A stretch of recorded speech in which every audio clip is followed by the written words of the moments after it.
Hello, and welcome to the Vulnerability Junkies podcast. I'm Kevin. And I'm Jamie.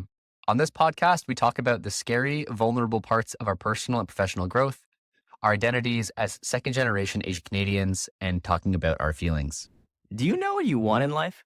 How do you balance having sources of purpose, practicality, and passion? On today's episode, we asked special guest Norman Tran about his journey starting a company that teaches relational intelligence and how he navigates all the feelings associated with forging your own path. Let's get into it.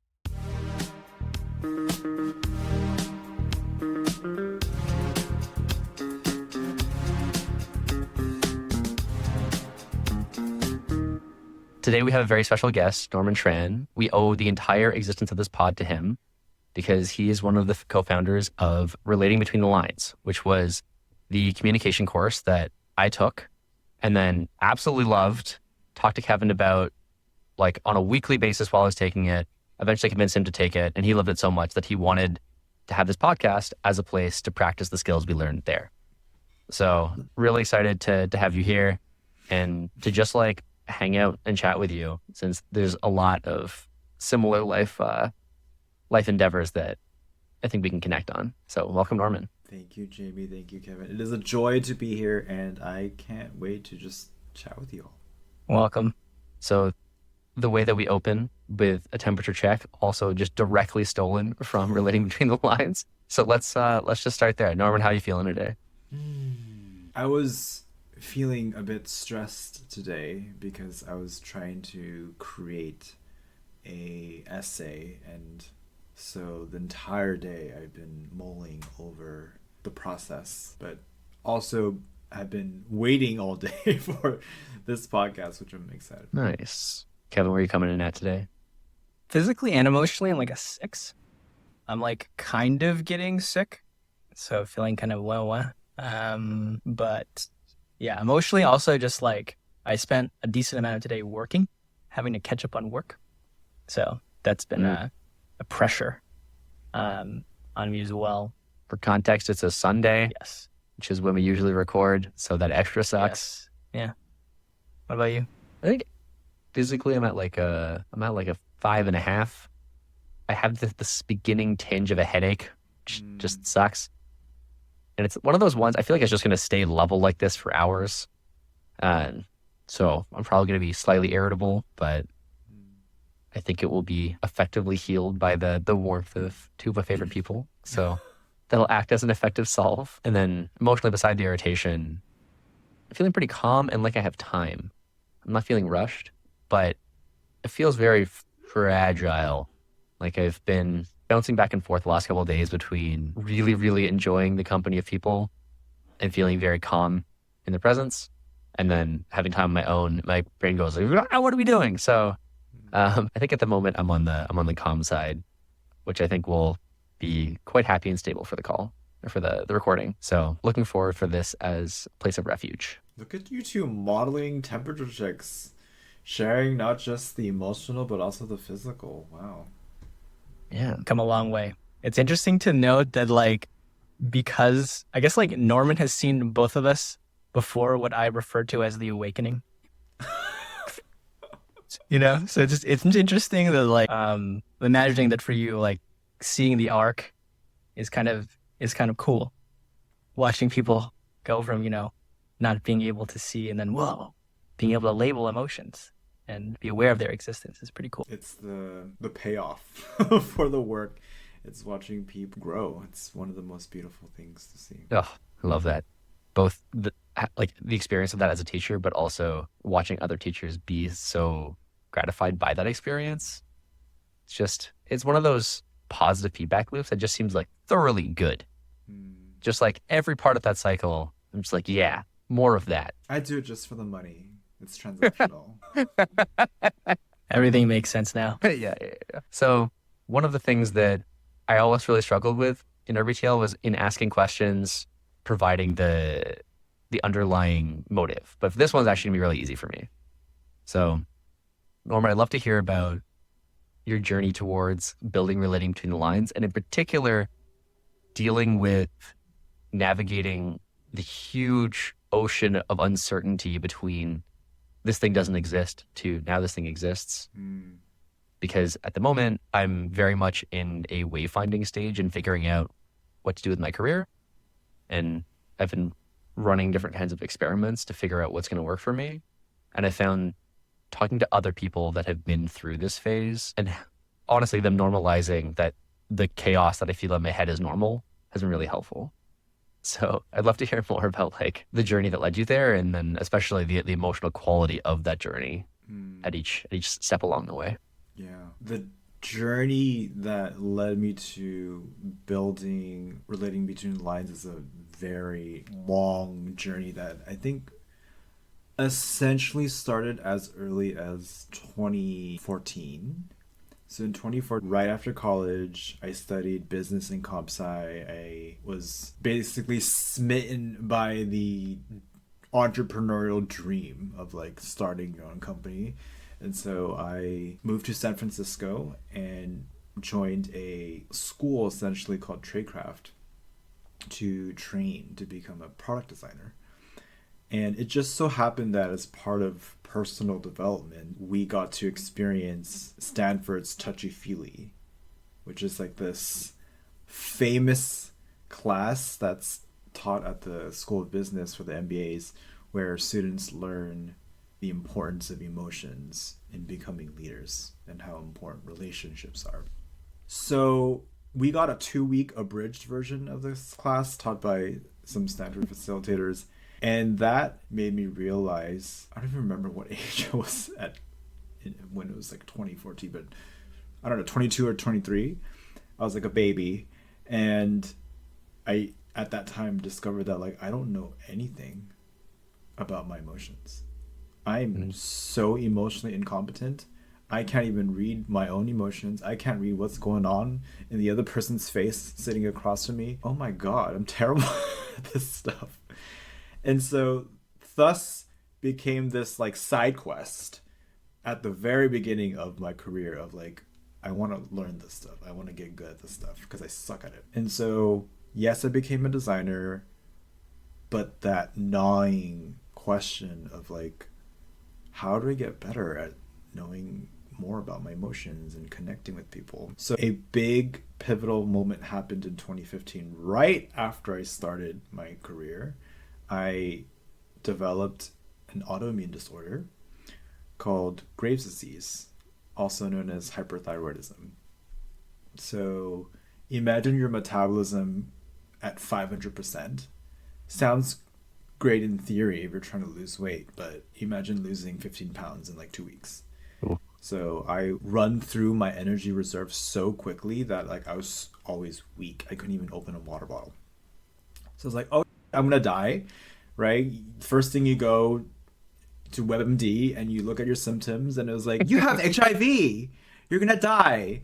And I freaked out, and that started my quarter life crisis. And so it was a really weird intersection of I just started my career. Touchy-Feely is this class that opened my eyes to so much that I didn't know. And then all of a sudden I had my first experience or like war with mortality. So the intersection of these experiences triggered a really big existential type of depression for me that made me ask a lot of questions like, what am I here for? Like, what do I really care about? What do I want to do with my life? Because yes, I was making 6 figures, but I came home and watched Netflix and was bored out of my mind. And I was like, this is it. Like, this was what I was striving for. And so because of that culmination of experiences in 2015, I made the radical decision to actually pivot away from tech. In reading a book called The Priority List, which is about a high school teacher who develops brain cancer and tours the United States seeing old students to see the impact he had on them, and also to hear about what's important in their lives. And in this book, I was like, I want that. I don't want to build apps that make people money. I want to do what this teacher's doing. I want to have an impact on people. I want to design experiences that help people learn and grow. And so instead of thinking of myself as a designer of screens and interfaces and pretty things, I discovered a field called learning design. And so 2016 was when I made the pivot. My parents were like, what the hell is wrong with you? You're giving up six figures for what? And 2016 was when I was basically invited to apply to be a facilitator for Touchy Feely, because I was that student that took so many of the classes that the facilitators all knew me, and they're like, we see you here all the time, you should just join us. And so that's really how it happened. In 2016 I became a facilitator for Touchy Feely. It changed my life because I got to now take that class that changed my life, that opened so much for me, and be able to share that with much older students. So here was this 24-year-old person teaching 30-year-olds about emotions. And so it was weird to be one of the youngest queer and Asian facilitators ever at Stanford, facilitating Touchy Feely. But no one could tell that I was young. And so after several years of that, among other experiences I had dabbling in like consulting and gigs, I realized like this is the path I want to keep going after. And so what started as a, oh my God, I love this, I want to learn it and replicate it, turned into how else can this look in the world? How could I add my own contribution? How could I refine this? And so between 2017 and 2018, I joined a startup called Mission U that at the time was trying to like reinvent college. And I pitched them a role to effectively port Touchy Feely and design your life there, but like in my own style. Did that. It was a really cool experience. Burnt me the hell out. Startup life is very intense. I felt like that was my first sense of confidence that like I could do this for a living. I could create an entire program and hire other people to facilitate this program with me. And so finally, how RBTL really started was like, I knew that the flavor of the way Stanford was teaching Touchy Feely was like a bit clinical. It needed more like fun.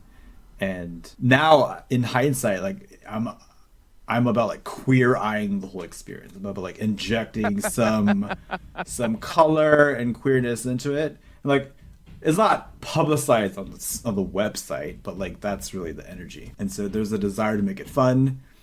I prototyped a card game, hoping to kind of like find a way to Trojan horse the stuff I learned in Touchy Feely into a more fun format. And eventually that card game turned into the course with the help of my co-founder, Stephanie Tran.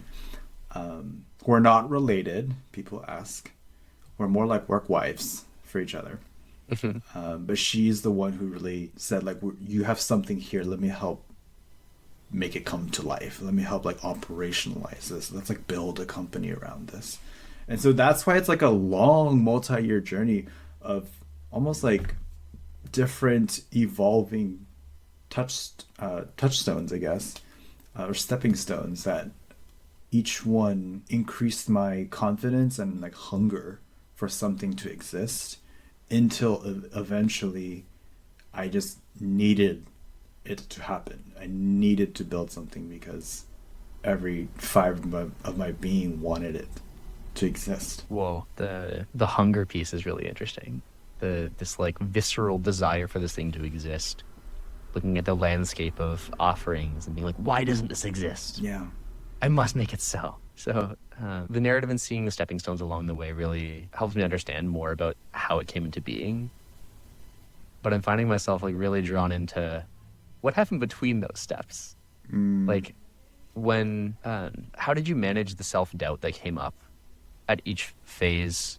Especially this question of like, I think the questions I have the hardest time managing are there's kind of three different things. One of them is like, is this even possible? Another one is, can I personally do this? And then I guess the last one is like, is it worth it? So that kind of, it's like somewhat critical inner dialogue and it's somewhat protective inner dialogue. Did you have similar kinds of things come up in between the steps of this process? And like, if you did, how did you manage those? Oh yeah. I am only able to tell you an arc that looks linear because it has been made linear through Right. storytelling. As it was happening, like I had no idea what the next step was at all. It was constantly facing the unknown. I think one thing that addressed the self-doubt piece, not that it ever went away from like one experience, but like one significant factor, was that as someone with ADHD and late diagnosed ADHD, like I didn't know until like 2019, but now in hindsight it's very clear. As someone with ADHD, I have what's called a interest-based nervous system, meaning I am driven towards things I'm interested in and can work emphatically towards them with like limitless energy. However, things that I'm not interested in are really, really, really hard. And it's almost like swimming upstream. And so when I looked at my process of becoming a designer, there are aspects of it that I very much enjoyed and was good at. But there's a lot of it that was starting to become like tedious and annoying. And I didn't really care to get good at it. So 2014, 2015 was the era where people were just starting to think a lot about like interactions and like animations and how do we instill animated moments of delight into UX design. And in 2014, when I was a new designer, I was like, "That's so cool." And then after like a year, I was like, "I don't care anymore." Like this is, especially after my big existential crisis. Like this is the most unimportant thing in my life. I don't give a about animating things. There is a much larger calling. And what really answered that for me was, interestingly enough, after my horrendous fall in my face kind of experience with touchy-feely the first time, the subsequent times I took it, I got good at it really fast, like terrifyingly fast. I think that experience of like, one, I'm drawn to this and my interest-based nervous system is like check mark. And then two, like there's this weird sense of flow and ease and almost like unfairness. It's like, who are you at 24 to like be a facilitator at the top school in the world, teaching some of the most incredibly high potential people in the world, teaching these people about emotions and like human dynamics? Like what? Like that helped me see that this is a very rare circumstance that means something. And so I think without touchy-feely, I don't think I would have had the inner confidence to ever like try pivoting. But because of this, it was like, you got something special, honey. Like you better use it. You better do something with this. Like this is like the speed at which you became a designer versus the speed at which you became a facilitator. Like it's a completely different path. Like if we try to draw the progression, like one line is linear, the other one's exponential.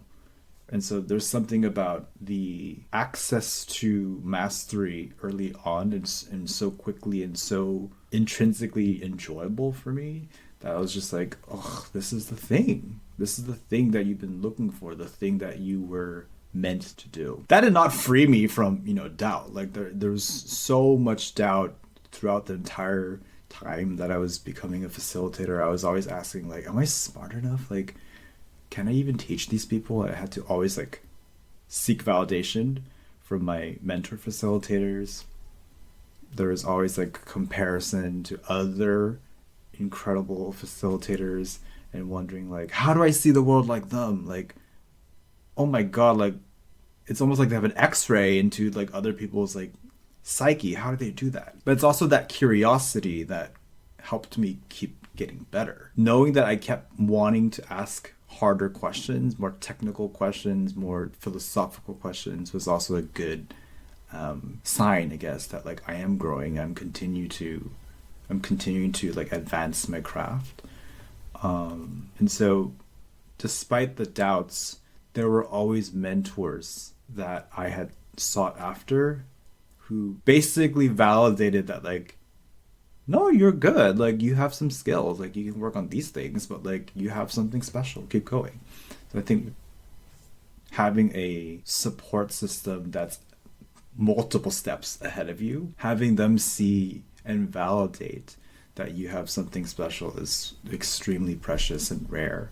And so if you have mentors in this process, you trying to figure out what you're going to be doing next, and they're like, you have something, and they're not just bullshitting you, you trust them, then those I think are good signs that the bet is at least not 0%, right?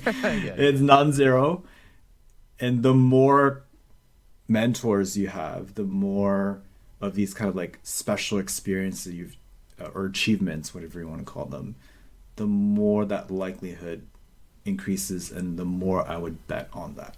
So it sounds like there was two separate things that were really important in helping you stay on the path. One of them was recognizing this incessant curiosity in you that was able to really dramatically accelerate your learning in a way that when you compare it to experiences in design, you're like, yeah, like I can learn this stuff, but like, you know, it's like a thing I can do, but it's not like a thing that I feel like a burning desire to do. Where it sounds like for the facilitation stuff, even though there was areas where you could clearly see opportunities for growth, the immediate reaction was not like, ugh, okay, I'll learn this. It was like, okay, I want to know, like, I want to learn now. Like I have so many questions. Like, please share like all of the things you know with these things, because I really I have this burning, deep interest. Yeah, that's like really helpful for me to hear, because I feel that for some things but not others, and it is like easy to get lost. And the other thing that it sounds like was really important for you is having mentors that were further down the path. They were able to recognize these strengths in you, help you draw the arc that those were indicative of something of your capabilities that you might not be able to see in yourself yet, because you can't project into the future, but they can project into their past, and they can say that like, I can see where you are based on my own path, and like the trajectory looks great. Yeah. Yeah, essentially, it's having people confirm that you do not overestimate yourself. Right? It's very easy to, especially when you're like emphatic about something, eventually start deluding yourself into thinking that like you are incredible. And it's like, I had that phase. I had people puncture that and help me see the blind spots I had, which helped me get better. But it was the fact that they're like, yeah, you have something special. Just keep going. I think that was like a reason for me to keep exploring. Well, I have more questions, but I'm wondering, Kevin, what's coming up for you in listening to this? I'm curious to learn more about whether or not the flavor of the challenges changed as you progressed from getting really good at the actual skill and the craft of human relational dynamics, and the point at which you took the plunge on creating or trying to create a business around it. I think it's both a continuation of that same type of process of like, are the mentors validating what's going on? Are you actually performing well? There's that. And then there's also like, and there's a completely different branch of skills that you need for this to be financially viable. And so that was a completely different ball game.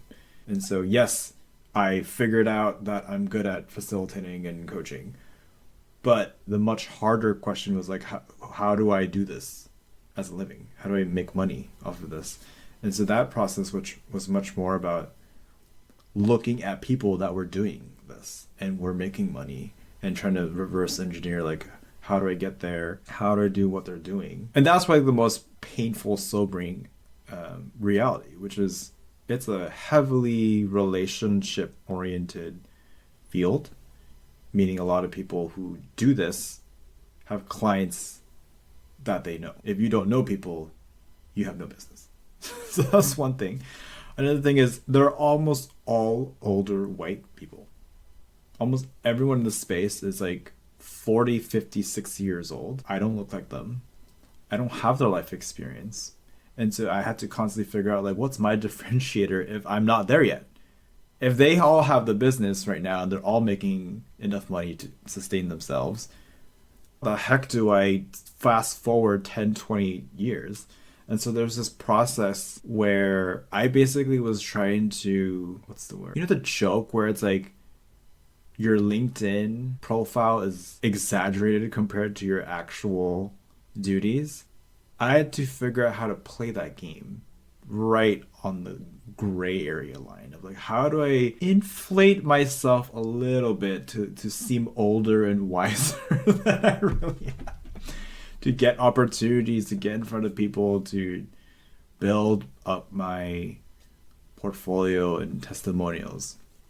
And so there was a lot of hustling that happened in my mid 20s and late 20s that involved pitching myself to all types of people to get opportunities, and then basically like elevating them with language and then using them to get other opportunities. And so there's this like insane game of inflation. I don't really like that game anymore, and so it's a lot harder now for me to do that.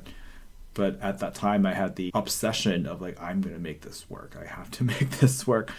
And so yeah, figuring out how to make it financially viable was a completely much more difficult and continues to be a challenging question. Oh, yeah, you were really fighting like two different games at the same time of trying to reassure yourself that your coaching skills really are like hot, and then also trying to convince yourself like, okay, I can also turn this into a business, which is a totally separate set of skills. And it sounds like you had to kind of embody a persona that was a little inflated, that maybe felt a little bit incongruent, that was not really your vibe. That sounds exhausting. It's not necessarily the path that you have to take either, right? It just happened to be the path that I knew I could take because I knew that other people did that, and I knew how to spin a good tale out of everything that I did. And I'm glad that era is over, because it was very exhausting. But I actually wouldn't have done it differently because it got me what I needed. It got me a cracked out resume that every Asian parent would like die for. You know, it's like, he has 3 Ivy Leagues on his resume. You know, whatever. Like, now I laugh at it, but it's like, I had to do that because I thought for Norman to compete against these other people with 10, 20 more years experience, he needs to fast forward that progression. And that's basically what I did. If I had to do it differently, though, I think there is a different path, which is to actually focus on what these people don't have, which is to lean more into like my chaotic, queer, creative energy, and to lean into the diversity that there is a world that's looking for me, not them. You know, like I didn't know that. Like it took me being in the business to know that there are people looking for me and are looking for something else and are looking for fresh, queer, and unique approaches to this work. But that kind of insight is even hard, probably the hardest to earn, which is that there's a demand for your work. There's a demand for your specific flavor of offerings. And that I think you only earn by being in the business and doing it. Yeah. Yeah, it sounds like the approach of looking at the positioning of these like 40, 50-year-old men and looking at their resumes and being like, oh God, like how do I fast forward to that? It was brutal. It worked. But you just have another path. But the other path you're describing of like just more fully embodying or putting more of yourself into the actual thing, that makes a lot of sense to me, but I can also see why that would have been really scary. Because the first path, it's like, it sounds like, oh man, this game is really, really hard to play. Whereas the second game is like, this game is maybe easier to play, but I'm not sure this game works at all. Like, even if though it would have felt more aligned, I think it would have been much scarier to go down that path, because at least you know the first path works. That like you've seen people build businesses that are structured like that, where the second path sounds like trying to manifest in like a totally new kind of thing, and then just trusting that people will gather around it. Does that? Yeah, it's like, here? yeah, I like the distinction you made where it's kind of like in the first game that I was playing, which is playing catch up, or what I thought I was doing, right? It's like, okay, there's all these people in the space. These people are climbing like V15 walls. I need to figure out how to climb V15 walls in like 5 minutes.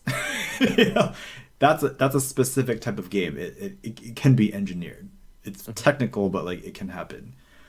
This other game is like invent a new sport and be the face of it. It's like extremely high risk. There's no playbook. But like if you invent a sport and you're the face of it, you're the face of it because you invented it. It's almost like auto monopoly. And so I think the second game is infinitely harder because it's completely dependent on your level of self-awareness. Yeah. Because like I am only more confident now marketing my niche because I know myself. Several years ago, I didn't even know I was neurodivergent. I didn't even know that it could be fully embraced as a way to differentiate myself. I didn't know diversity was something I could count on as a differentiator. And so these three things I didn't know about myself that could be marketable. And so I went in with no ammo. And so I thought the only game I could play was the first game.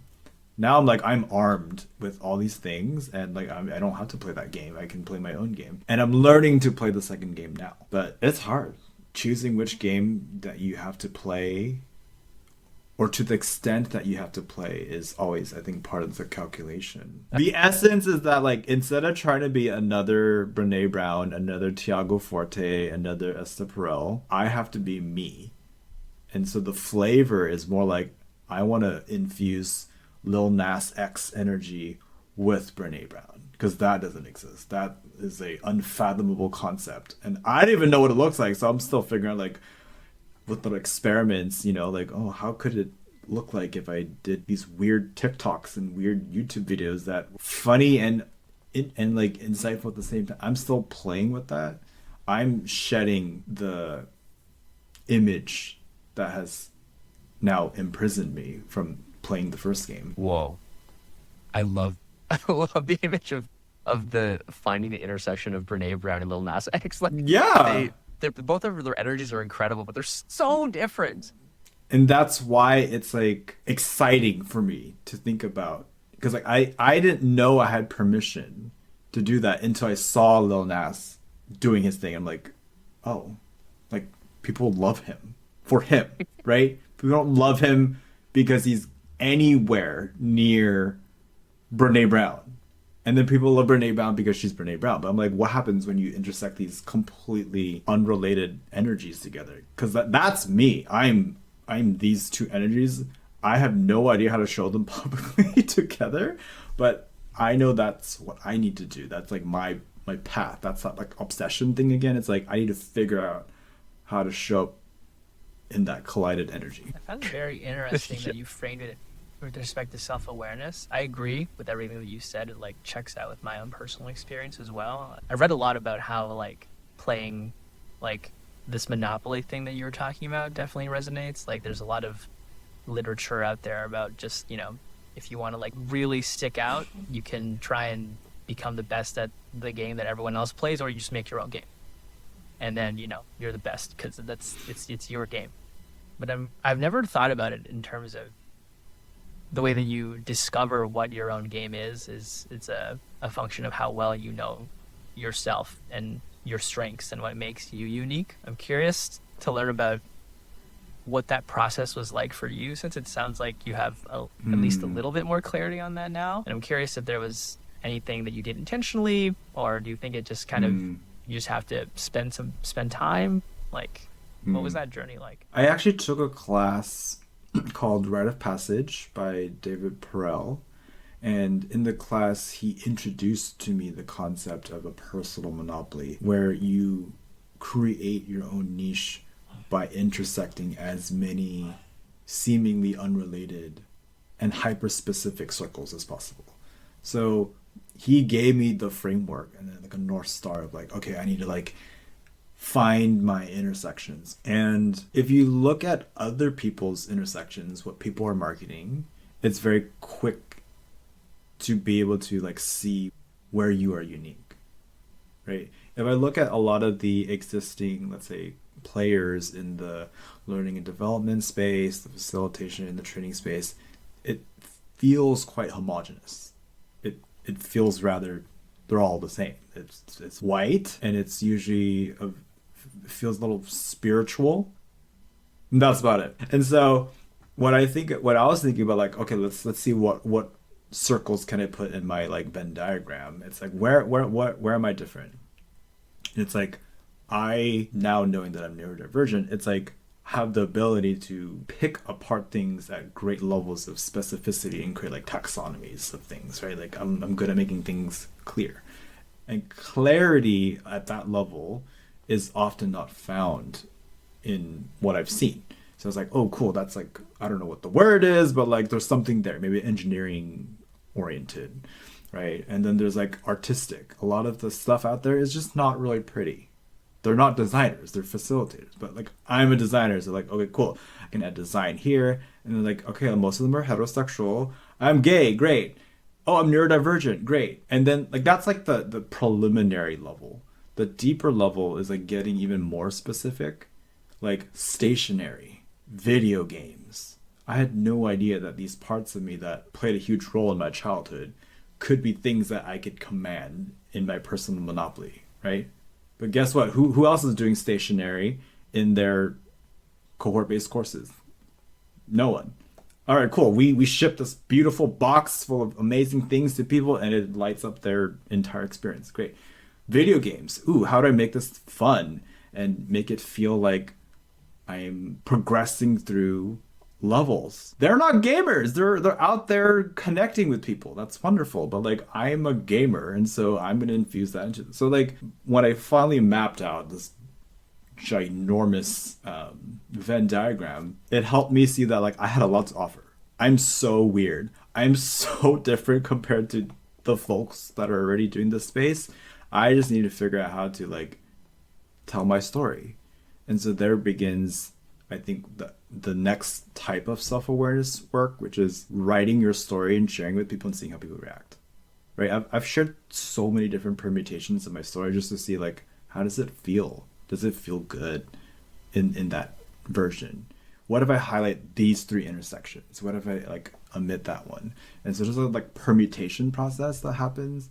And then when you find that people are like lighting up with interest as you're talking about certain intersections, that's like a good sign that like that there's something here. People are like interested in seeing this in the world. So yeah, there was a framework, and then you have to fill it out yourself to find out your intersections, and then you have to start telling your story using that framework and seeing how people respond, and then adjusting it so that it matches both like how you really feel about yourself and how people are responding. After you connected all the dots, was it very empowering? There's a sense of groundedness now that I have that I didn't have before. There's this like deeper kind of confidence of like, oh, it's not if Norman will succeed, it's when Norman will succeed. Because like I'm different enough. I'm on the right journey of learning how to integrate these different parts of me and learning how to like be fully weird and like be fully unapologetically me in all these different like intersections. The more I move in this direction, the more positive validation I get from all types of people.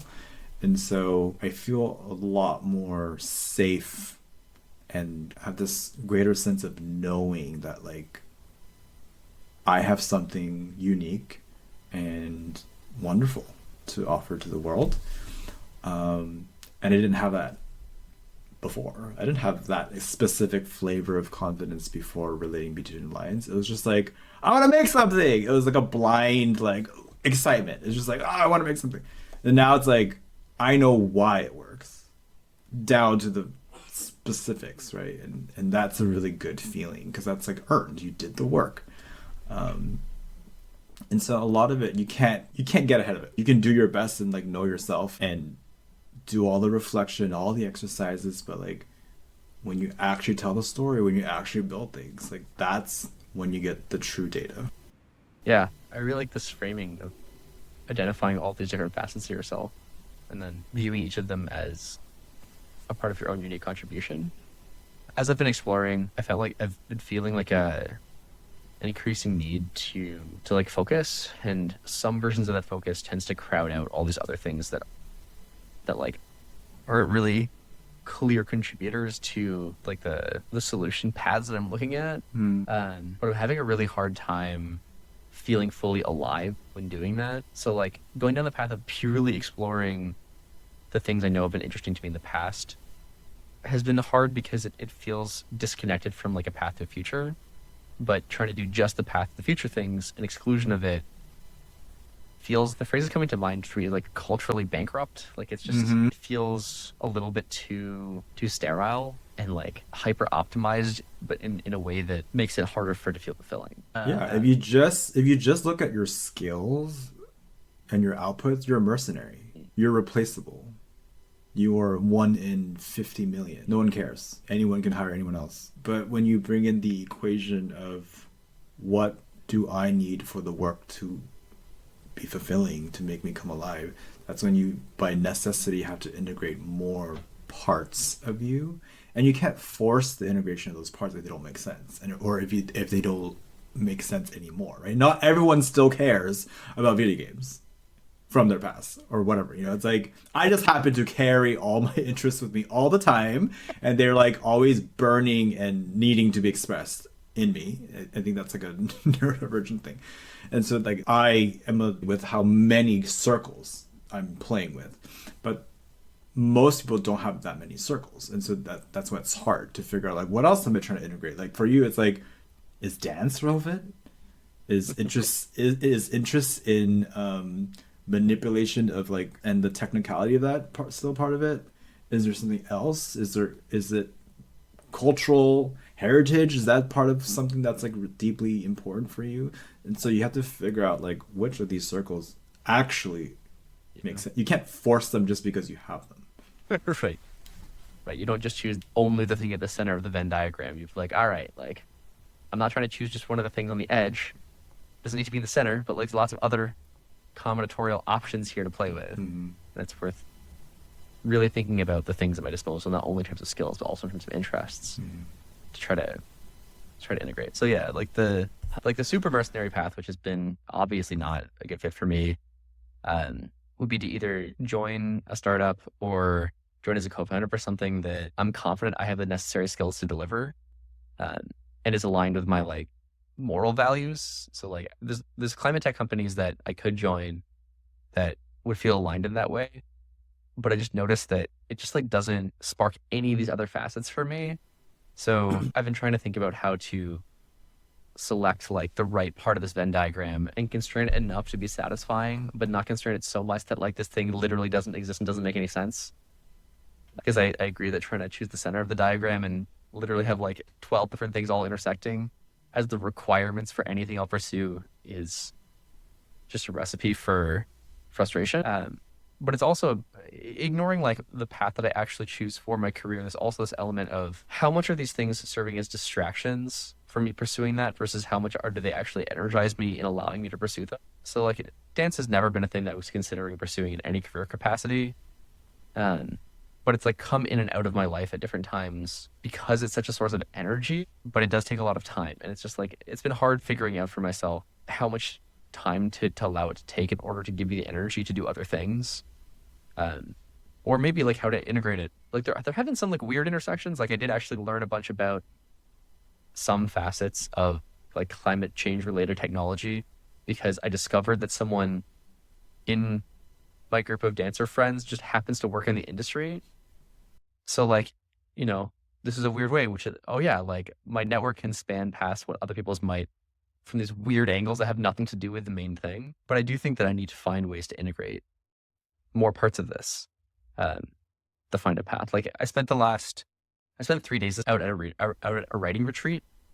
So a thing that has been difficult for me to figure out for myself is that I really like writing and I hate doing it alone. And that it's been really, really hard to get myself to write. But when I'm surrounded by other people writing and listening to them talk about their ideas in writing, my motivation goes way, way up. So I guess like thinking of these circles, like one of them is writing, but another one of them is like being in community.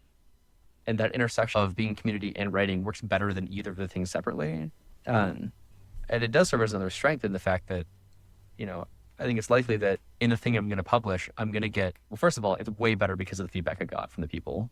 And second of all, they'll probably help me signal boost it so it reaches a wider audience, reaches a better audience that is actually going to be impacted by what I'm writing. So it's helpful to hear from Norman that for you looking at these facets of your life that were being underexpressed and allowing them to find a pathway to expression has actually been really helpful to you, because it's like always difficult for me to figure out how to balance the pursuit of those things with finding a path that to like stability in some sense of the word stability. I think it's worth noting what you said earlier, that like if you try to find only the center of so many different intersections, it's a recipe for disappointment. And so I actually want to emphasize that caveat even in my own story, which is there is a limit to how many intersections you can make work for any one thing, right? So it actually has been a burden at times for me to try to integrate so many aspects into my career.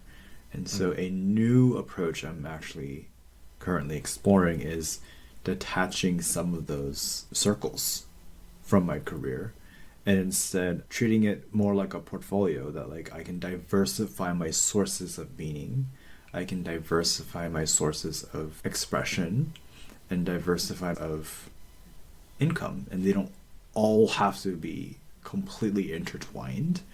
And so even in thinking about your journey, it's what are the minimum viable intersections that make it feel alivening enough that you can see yourself pursuing it daily, right? If it's not enough, you might need more. But if it's too little, it doesn't make you interested or excited. And it's going to be hard, right? So it's like what's worth fighting for even when it gets hard? What are the amount of intersections that have to be present for it to be worth fighting for, even in the hard time? Yeah. Thanks for sharing about this like portfolio of sources of meaning perspective. I think that's helpful. Yeah, like I think I also don't hear people talk about as much when they're in these weird exploratory phases is like exploration is fun, but it's also really exhausting. Sometimes it is really nice for someone to put a path in front of you, being like, look, walk this path that works. And be like, okay, and you can walk it and spend the energy doing the walking rather than the energy plotting the course. But I think that kind of experimentation is just like necessary to figure out the path that is going to work. It's like short-term clumsiness, but long-term alignment and fulfillment. Yeah. Why is life got to be so complicated? Why do we need so much just to be happy and fulfilled? Jesus, humans. So what's in your current portfolio approaches, Norman? What are the things that you've been trying to bucket together? Let me see. I think a source of meaning that I unexpectedly have been pursuing is physical fitness. I think of all the vectors for progression, that is one that I've historically underinvested in. Like a game that I always thought I would never be good at. After hiring a trainer, the feedback loops have increased. And so knowing that I can count on my body to get stronger and be healthier is a wonderful diversion sometimes from a feeling of frustration or lack of success in other areas in my life. So it's just kind of like a sacred place where meaning is so visual and so felt. It literally just brings more aliveness, which is great. So that's been an unexpected source of meaning for me. A source of meaning that I'm still playing with in terms of like career and the intersection of that and like me being a creator is that like how do I fuse the Lil Nas energy with like the Brene Brown energy? That ongoing inquiry is like very interesting and fun for me. So that's like a big one. I think a big one that is probably on a lot of people's minds is like how do we use AI to inform creative work? I have been obsessed with watching videos of people creating things using all kinds of AI tools. I use ChatGPT a lot nowadays. Like here's a secret recipe, I suppose, that I play with. Like that's helping me with that inquiry. It's like I literally tell it, hey ChatGPT, currently in the room are Lil Nas X, Brene Brown, Bretman Rock, and Esther Perel. They are having a conversation about the intersection of intimacy and autonomy needs in relationships. Show me how this conversation plays out. That's so cool. It is insanely ridiculous, and I laugh so hard, like I cry when I read the script. But like people don't know that, like, I think this is how ChatGPT should be used. Not like, write me an essay about economics. No. Do the insanely, like, creative stuff that's, like, weird so that you get surprising things. Right? Like, what if SpongeBob did a TED Talk about intimacy? I want to know that. That's interesting, right? Like, the reason why, like, the most viral, like, stuff on, like, AI is, like, the Harry Potter X Balenciaga stuff. It's like So good. it's so good. random and like left two complete, like different universes, but like it ties everything we've been talking about together. Like that is a monopoly that no one else can have. You made that, now you're the face of AI videos, like for like 2 months, right? And then someone else will create these other crazy collisions, but like the crazy collisions are what's exciting and fun. And so I'm trying to figure out like AI's support, what it could look like on a very like minute, granular level, so that I literally feel like I have permission to do some of that. It's like, oh, well, Bradman said it that way, even though he didn't really say it, but like he said it that way. I could probably try saying that in a video. Okay, that's fun. So it's like generating permission for myself in a really like indirect way. Whoa, fascinating. Yeah, interesting that be a permission, because it's cool that like you're able to put all of these people that I'm imagining you look up to or really respect and admire in a certain way into a room. It's making me think of one thing that Jamie and I have talked about in a previous podcast episode when we talked about support systems, I think, where literally one technique is gather all of your trusted confidants and best friends and put them in a room and like have them discuss and debate on your behalf. And now with AI, you can do that with, in theory, like anyone that I guess we have large amounts of data on, which I guess are well-known people. Is there an example of a thing that's GBT has said to you that's blown your mind that sticks out? Okay, one thing that was really funny is I had unexpected celebrities pitching relating between the lines back to me. So I fed it copy from my website, and then I had specific people that were not the usual suspects, right? I tried first having like Esther Perel and Brene Brown like pitching relating between lines to me, and it was like boring. It was like it said the exact same stuff that I would say, because like obviously I'm already like borrowing that voice. But then I had Bretman Rock and Lil Nas X pitch relating between lines, and it's the funniest shit ever. They're like, "Hey, bitch, it's time to work on your relationships, hunty. Like, do you suck at boundaries, girl? Then you better check this out." It's like it is a part of me, like a part of me does like talk like that. I just didn't think to do that. But like the second I'm reading this, I'm just like laughing hysterically because I never would say it like that publicly. But like Bretman would. Lil Nas would. If Lil Nas somehow were connected to me and like took RBTL and loved it, he would say the exact same thing. And people would love it. And so it was just like wild to ask, this question and then to get it back. And it was just so funny. And I was like, wow, I want 10% more of this. I don't know if I'm ready to do that, like 100%, but it's really inspiring. I love that. I love the permission angle. And yeah, I do think these tools are really helpful for when you like have like a sense of a direction you want to go in, but you just have no idea what that direction looks like. Yeah. And I can just fill it out and you're like, oh, that's what it looks like. I want more of that. So yeah, I really appreciate it being used for this kind of thing.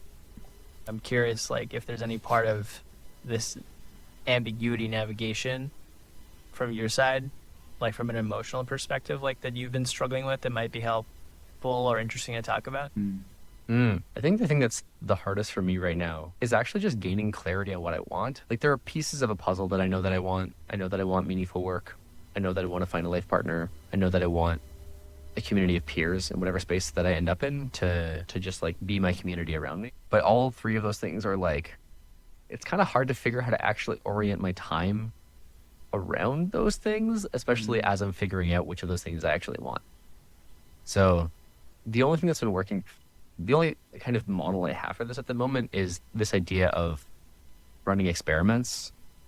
So I was like, all right, for like a couple months, I'm going to try running around and being an investor and see what that feels like.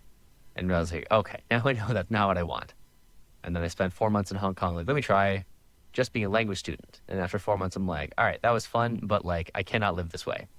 I cannot exist for another 8 months communicating predominantly at a first grade level. Like, I just can't, my nervous system is not okay with this. So, and then the experiment I'm running now is like being kind of teetering on the edge of going down the founder path. But the experiment for that one is just way more brutal because it's not really one experiment. Because the experiment of like building on a network, the experiment of choosing a specific idea and validating it, the experience of fundraising, the experience of building a team are all like completely different things.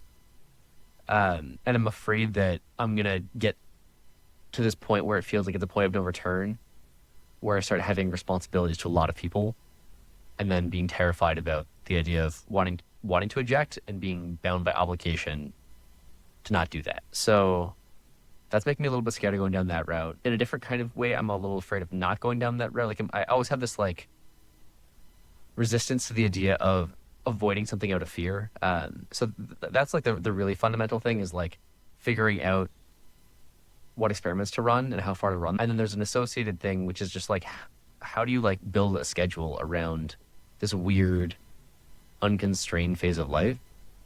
Because like, you know, when you have school, when you have work, there's a lot of external constraints. Or when you have like kids, also just forces a lot of constraints on how your time is structured. But at the moment, I am weirdly unbound by all of these things, which is certainly like a very nice and privileged place to be in many ways, but it's also quite disorienting. So if you have any words of wisdom from your past experiences being in strangely unconstrained space and thinking about how to orient yourself, like that's the thing that I really need help with at the moment. You have 3 open loops. You cannot close all 3 at the same time. I think if you sequence the exploration of those 3 and prioritize the sequence of these 3 instead of all 3, I think will give you the constraints you need to explore the next ones. And I would probably prioritize it based on like immediacy and also actionability. I think the most actionable one is probably actually like community, because it is very quick to find a space that has the people that you vibe with, because you can just locate the different houses that are in the Bay Area and start meeting them, and then you'll very quickly know like which ones you vibe with, or whether or not you need to curate your own space. And I think the partner one, my own take is that like it would be unfair for a partner to join your life right now, and so having those other 2 as anchors makes more sense before figuring out how to make the finding your partner like a thing to like do.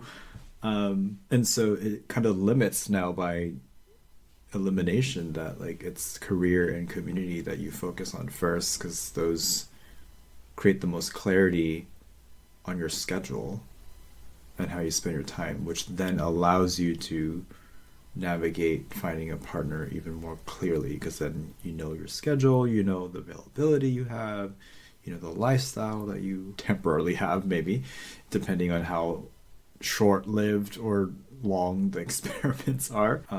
So I would think of it like that. I would sequence it out instead of trying to answer all 3, because that's impossible. Yeah. But it's exactly the conclusion it came to. So it's really cool to see the same line of reasoning through your own eyes. The community piece is building and is helpful for sure. The career pathing is, you know, that's the active experiments that are running, and I've actually kind of put dating on pause for exactly the reasons you're saying, where it is like, it's hard to ask someone. Don't be the guy who's like, I'm figuring things out, I don't know what I want. Like, oh my God. The world does not need another, I'm still figuring things out, I can't commit to anything kind of person. Right. Jeez. Yeah. I think part of the frustration of the place I'm at right now is that there are easy paths to figuring out the career thing. Like I could just choose, I'm going to get a job, and I could do that like in the next 2 weeks if I wanted to. And then that could theoretically be the answer to that question, to help give me this ability to close or to focus on relationship finding. And the reason I'm not doing that is I think it would not be if I knew that I took the easy path. So it's just frustrating knowing that I'm intentionally delaying focusing energy on a thing that I know is really important to me, because I feel like I need to spend my energy on another thing that's really important to me that needs to come first. It just really sucks to confront that reality. It sounds like you have some interesting like heuristics to it that I don't know how aware you are of them, and so that could be a really great conversation to have where it's like, what are the criteria that you have that you might not be aware of, right? One criteria you have that I find really fascinating is it cannot be the easier path. And so there's like interesting assumptions to explore there, and like what that means. Another one is like, I do not want to have regret having not tried it. And so these are interesting criteria that are like coming through that I don't know were like top of mind for you in how you were thinking about what's next. But surfacing those is so important because then they're the ones that are kind of like creating the gridlock in your decision making, because it's like, but then this, but then it's not voiced and it's not written out, so you don't have the rubric. It's like the rubric's a black box, and so you can't decide. Yeah, that's true. Yeah, one of the things that I'm going to start doing over the next couple of weeks is the practice of morning pages. So just doing free writing in the morning and then starting to try to notice the content trends that emerge. I have a friend that has talked about this practice of you do this repeatedly. Now, helpfully with GPT, you can start to ask it to summarize trends it's seeing, and then to think about how to work with those trends as like some kind of parts work therapy. So that's kind of the next direction that I'm going to be spending time and energy on, in parallel with some of the writing methods of exploring career path. So yeah, it was really helpful to hear you describe the connection between these three loops and come to the same conclusion as me. I think that gives me peace of mind that I'm not crazy for like delaying this thing that's very important to me. Even in the language of delaying, that comes with the baggage. What if you are intentionally sequencing or waiting or timing things? Right, that sounds way more intentional and matching of the energy rather than I'm pathetically putting this thing off like a sad person who has no agency. It's like, no, like, but somehow all that's getting like collapsed into the word delaying. Yeah, I mean, I think that there is some of the energy there, and like I can see why it's not helpful, but it is like honestly there. Yeah, like I think that I just do have frustration that I don't have more capacity to deal with all three at the same time. The struggle of being human. We'll never have enough time for all that we are interested in, yearn for, wish for. Cool. I think there might be grieving to be done. The grief that you can't have it all yet right now. I think that's important work too, because they're important to you, and a part of you needs to know that it's okay that all three are not present in your life yet. To get to that acceptance requires grieving. Yeah. I never thought about that before. It's like you need to grieve almost like the loss of like your own expectations that might be built on some type of unstable foundation. We have to grieve what could be, what could have been, what's not there. Otherwise, we never fully integrate unmet wants and needs from those things that often point to much more, I think, tender parts of ourselves, right? Like the grief of not having a partner is present for me as well, as I'm figuring out what's next in a lot of different areas of my life. And if I don't grieve, it turns into anger, or it just manifests as anger and like a weird stagnation and resentment. But if I like grieve it, then I honor the part of me that wants to share love, wants to care for someone else. Like it allows me to change the energy to be of like appreciate back into myself. Otherwise I get mad at the world, and I don't want that. Wow. It's almost like, I think people talk a lot about that in terms of acceptance, like having to accept it, but it's like the connection I'm making is that before an acceptance and an integration, it's typically preceded by recognition of the loss of something, like a grieving process. Or not even necessarily lost, because he's not losing these things. It's just that you can't have it, at least right now. And I want it. Yeah, but I want it. That is where the grief comes in. Wow. Yeah. The fact that you just can't have it, you need to cry that you can't have the candy. And it's healthier to cry that you can't have the candy than to get angry at candy or get angry at anyone who has candy, you know? Wow. Yeah. And you can't accept that you can't have the candy without first allowing the anger and grief of not having candy. Wow, this is insane. This is blowing my mind. For me, it was less like candy and more of just like Yu-Gi-Oh cards that I wanted as a kid, or like a video game I really wanted as a kid. Mm-hmm. And yeah, I just never, it's occurring to me now, like the dominoes are clicking, we're falling, and just mind-blowing moment that is a thing that you need to process in that moment of like, I want this thing, I can't have it. It's literally the same as getting a breakup. Like when, you know, someone breaks up with you and therefore grieving, right? Also, I mean, also in like the most like common manifestation of grieving is like when someone passes away. It's like, I did not want this person to leave me. They have left me, stuck with that, therefore grieving. It's kind of nuts that they're all deepest the same. layer, yeah. The deepest layer of grief is getting to the reality of helplessness and feeling it, but not letting it define you as a reality, right? Because like there's some aspect right now in Jamie's life that is outside of his control. The biggest one being like a partner, right? We can't control that one. Like it's like when it happens, but like there's grief that comes with like a sense of I can't do anything about this that also needs to be felt through. Otherwise it's that energy is not, I think, released. This has been some very helpful emotional processing, external perception of pretty fundamental struggles. They're noticing that the responses that are like coming up for me are not verbal. It's just like things I need to sit with. And I'm really tired. And I think we've been recording for like an hour and a half. So I think we can call it That's here. mind-blowing, Yeah. though. So, Kevin, how are you feeling on the way out? I'm still chewing on this. Like it's cool that I now have like this tool set I have for processing grief is now just so much more broadly applicable to life now.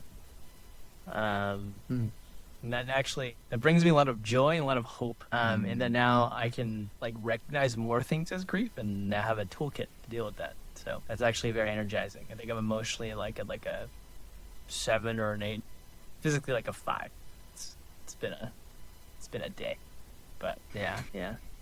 Norman, where are you at on the way out? I feel, what's the word? It's like I feel glad that I'm able to be maybe even like 1 or 2% like helpful, you know, like on your journey of figuring things out. It's so hard, and so it feels meaningful, I guess, that I get to be part of this journey and sharing some of this with the listeners as well. Overall, I'm feeling content. This was enjoyable. Dreading thinking about what I need to do about my thing that I need to write. But this was fun. Yeah, I'm even more tired now for sure. I'm at like a 3, maybe 3.5 in terms of physical energy left. Emotionally kind of a mixed bag. I am feeling some of the grief, and just like sadness and recognizing that the path I'm on is going to be long. But also really grateful both for the community from the two of you and the other communities that I've found that help me feel much less alone in going down a very winding journey. So feel very human. It's emotionally like, I don't know, like a sex. Yeah. Norman, thank you so much for joining us, both sharing your own story and helping me make a little more sense of mine. Yeah. Of course. It's great having you. Feels like, honestly, it's been a long time coming in the sense of, you know, being the progenitor of the podcast. And also, we have just talked to you about the podcast for so long. We also talked to you about it as we were making it and coming up with a name. You helped us brainstorm the name, too, and give us a lot of ideas. So it feels like something has been set right in the world now that you've shown up in the pod. It is a privilege to be the uncle, I suppose, gay uncle of vulnerability junkies. You would not have it any other way. Cool? All right. Thanks, everyone, for listening. Yes. Wherever you are in the world, whatever time it may be, we hope you have a good rest of your day and night. And we'll catch you next time. See ya. Bye. If you enjoyed this conversation, please help us by leaving a rating on your favorite podcast app. We would really appreciate it because it helps us grow and lets others find the show. When we're not podcasting, Kevin also makes YouTube videos. And Jamie has a blog. You can find links to these in the episode description. The intro music you heard in this episode was made by Harry Dye. Thanks for listening. We'll see you in 2 weeks.